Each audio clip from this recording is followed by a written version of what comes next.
my kid's gay and I'm okay. I love you more each day. My kid's gay and I'm okay. You don't have to change. You don't have to hide. You're my kid. You're my pride. My kid's gay and I'm okay. Hi, I'm Karen, and thank you for joining me today in My Kid's Gay and I'm Okay podcast. It's just me today. Everybody is a little busy. I've got some great guests coming up in the very near future, and I'm very excited to share them with you as their schedule permits them joining us. But for today, and maybe another episode or two, it's just going to be me talking to you about some of the things I experience now or as a parent when my kid came out, and just some things I really want to discuss with you. As a parent, I know I've said this a lot, but as a parent, we're pressured to disown our kids, and there's a high rate that are disowned. 47% are disowned by their parents. 53% are disowned by at least one parent when they come out. And those numbers are way too high. And we could go into a whole variety of reasons.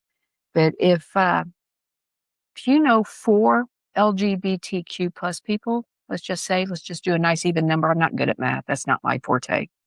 I got a C in calculus. I had to take it 3 times. That was my A. Okay, there's your first clue. But if you know 4, 2 of them have been disowned out of that 4.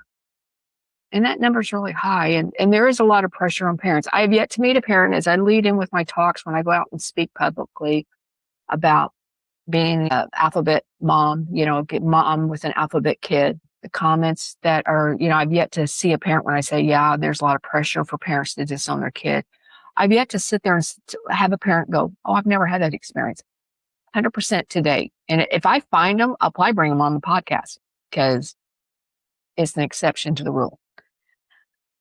But we did a podcast a couple weeks ago about drag, International Drag Day.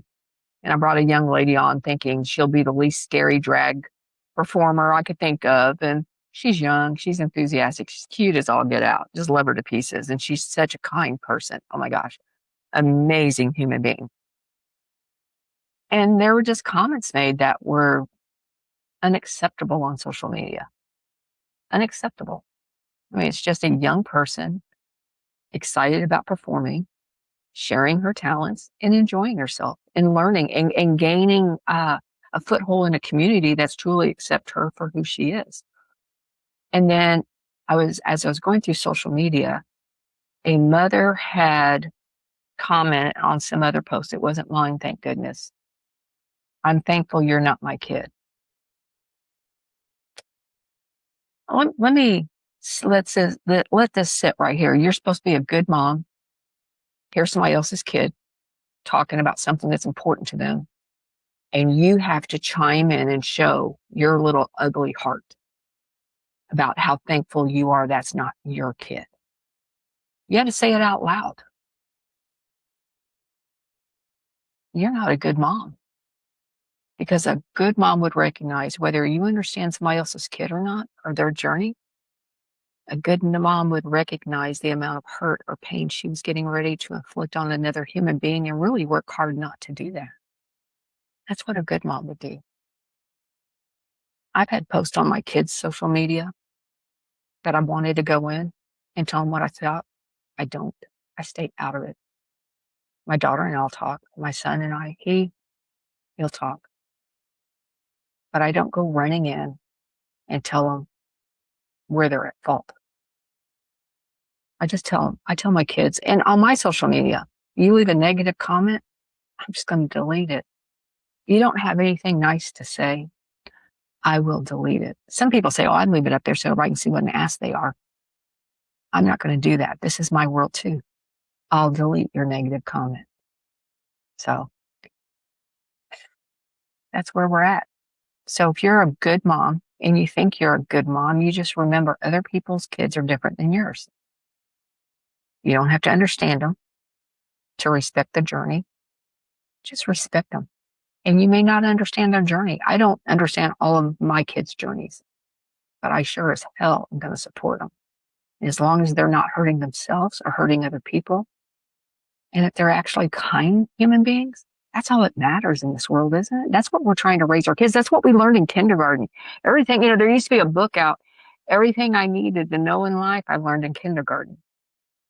And I think that could still hold true today. Keep your hands to yourself, use kind words, and be kind to one another. And we help each other. Those are really the basic 3 core things. I never went to kindergarten. It probably shows. But for the most part, those are core things that you're learning in preschool and kindergarten. And we need to master those again. We need to be supportive. We need to understand. We need to recognize that we're all humans. We're in this journey together, and we're all on our own separate paths. And I don't always understand everybody, but it's not my place to understand them, but I can respect them. And so can you. So can you. If you don't want to listen to a podcast on a mom talking about her gay kid, go to a different channel. Change the channel. You don't have to watch this for 20 seconds and make a snipey ass comment. You really don't. And if you feel compelled to, I'll just delete it. So it is that. But yeah, thank God it's not my kid. I'm going to tell you something. That kid that was doing stuff, I would have been, and I am incredibly proud of them for doing what they're doing, because they were so incredibly kind in the video, and so incredibly genuine in their enthusiasm for life. And it doesn't get any better than that. If you're a parent and you see pure joy in your kid's face, you know that smile. They lose it about 4th grade. It's there. You see it, and then in time it disappears. When it reappears later in life, you know your kid's living a really good life. And I've seen it on both my kids' faces. And moms know that look. Moms know the smile I'm talking about. And it comes back. And when it comes back, it's a great thing. So if you think you're a good mom and you don't have anything nice to say, would you want somebody saying that to your kid? If you're not an alphabet supporter, that's fine. That's up to you. That's on you. But keep your comments to yourself. If you don't have a family member in the alphabet community, you have no right to an opinion, because you have no idea what they go through. You have none. If you're willing to become an ally and to try to comprehend what they go through, then that's fine. If you don't want to, that's fine too. Keep your opinions to yourself. And especially with younger people, when they're trying just to express themselves and you want to make a comment like, "Oh, I'm glad you're not my kid," do you know how much harm you're inflicting on another human being? Intentional harm that you yourself have inflicted on them. It's not what we're here for at all, under any circumstances. So, 3 rules. Keep your hands to yourself. Be kind. Use kind words. That's kind of it in a nutshell today. So, I don't know who needed to hear this. If there's a parent that needs support, please subscribe to this podcast. We're here. I'm here. We're building a community together. If there's something you'd like to see on a future show, please, by all means, reach out to me. I'd love to hear from you. And as always, be kind to one another. And I love you.